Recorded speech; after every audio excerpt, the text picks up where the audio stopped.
Assalamualaikum warahmatullahi wabarakatuh. Perkenalkan, nama saya Fauzi Hidayat, Latsar Angkatan 28, berasal dari Kabupaten Tabalong, kelompok 2, dan nomor daftar hadir 19.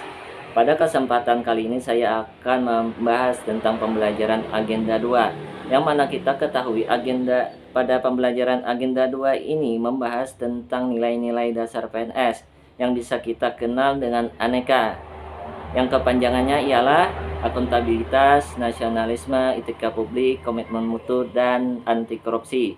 Yang mana sebelumnya saya sudah membahas tentang nasionalisme, yang mana saya telah tuangkan dalam learning jurnal nasionalisme dan saya buat presentasi dalam video. Dan pada kesempatan kali ini saya akan membuat learning jurnal akuntabilitas, dan saya akan presentasikan lewat video berikut ini. Selamat menyaksikan.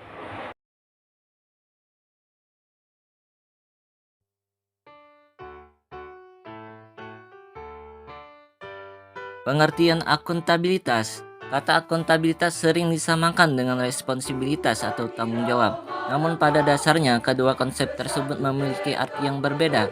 Responsibilitas adalah kewajiban untuk bertanggung jawab, sedangkan akuntabilitas adalah suatu perwujudan pertanggungjawaban dari tugas yang diberikan ditunjukkan dari kinerja. Akuntabilitas merujuk pada kewajiban setiap individu, kelompok, atau institusi untuk memenuhi tanggung jawab yang menjadi amanahnya. Amanah seorang PNS adalah menjamin terwujudnya nilai-nilai publik.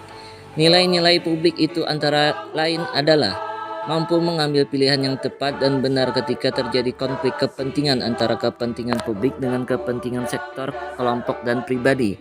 Selanjutnya, memiliki pemahaman dan kesadaran untuk menghindari dan mencegah keterlibatan PNS dalam politik praktis. Selanjutnya, memperlakukan warga negara secara sama dan adil dalam menyelenggarakan pemerintahan dan pelayanan publik. Dan yang terakhir, menunjukkan sikap dan perilaku yang konsisten dan dapat diandalkan sebagai penyelenggara pemerintah. Selanjutnya, aspek-aspek akuntabilitas. Yang pertama, akuntabilitas adalah sebuah hubungan antara individu, kelompok, institusi dengan negara dan masyarakatnya yang berdasarkan dengan nilai-nilai akuntabilitas tersebut.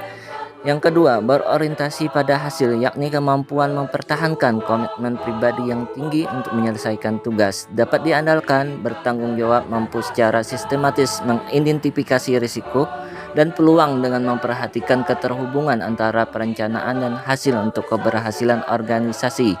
Yang ketiga, laporan, yakni bukti bahwa kita telah menyelesaikan atau melaksanakan tugas yang diberikan kepada kita. Yang keempat, membutuhkan konsekuensi. Akibat dari sebuah perbuatan yang dilakukan, konsekuensi ini erat kaitannya dengan hukuman sebab akibat. Dan yang kelima, memperbaiki kinerja setelah dilakukan evaluasi dari atasan. Tingkatan akuntabilitas. Ada beberapa tingkatan akuntabilitas. Yang pertama, akuntabilitas stakeholder, yakni tanggung jawab organisasi pemerintah untuk mewujudkan pelayanan dan kinerja yang adil, responsif, dan bermartabat. Yang kedua, akuntabilitas organisasi, yakni hasil pelaporan kinerja yang telah dicapai. Yang ketiga, akuntabilitas kelompok, yakni kinerja sebuah institusi biasanya dilakukan atas kerjasama kelompok. Yang keempat, akuntabilitas individu, yakni hubungan antara individu dan lingkungan kerjanya, yaitu antara PNS dengan instansinya sebagai pemberi kewenangan. Yang kelima atau yang terakhir, akuntabilitas personal, yakni nilai-nilai yang ada pada diri seorang seperti kejujuran, integritas, moral, dan etika. Nilai-nilai akuntabilitas di tempat kerja. Yang pertama, kepemimpinan. Hendaknya seorang pemimpin mempunyai sifat yang karisma, integritas, dedikasi, bisa mengambil keputusan, mau membantu, bekerja, tidak hanya memerintah, dan mau mendengarkan. Yang kedua, integritas. Integritas adalah berpikir, berkata, berperilaku, dan bertindak dengan baik dan benar, serta memegang teguh kode etik dan prinsip-prinsip moral. Integritas diawali dengan berpikir, bukan berkata. Yang ketiga, keadilan. Keadilan adalah kondisi kebenaran ideal secara moral mengenai sesuatu hal, baik menyangkut benda atau orang. Yang keempat, transparansi. Transparansi adalah keterbukaan dalam proses perencanaan, penyusunan, pelaksanaan dalam melaksanakan tugas kerja utama kepada pimpinan. Yang kelima, tanggung jawab. Tanggung jawab adalah sikap yang berkaitan dengan janji atau tuntutan terhadap hak, tugas, kewajiban sesuai dengan aturan, nilai, norma, adat istiadat yang dianut warga masyarakat atau organisasi. Yang keenam, kepercayaan. Kepercayaan adalah anggapan atau keyakinan bahwa sesuatu yang percayai itu benar atau nyata.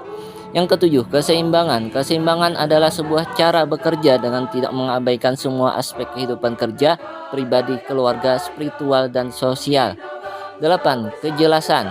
Kejelasan adalah menjelaskan secara detail dan lengkap tentang apa yang ditanyakan atau yang dikerjakan. Yang terakhir atau yang kesembilan, konsisten.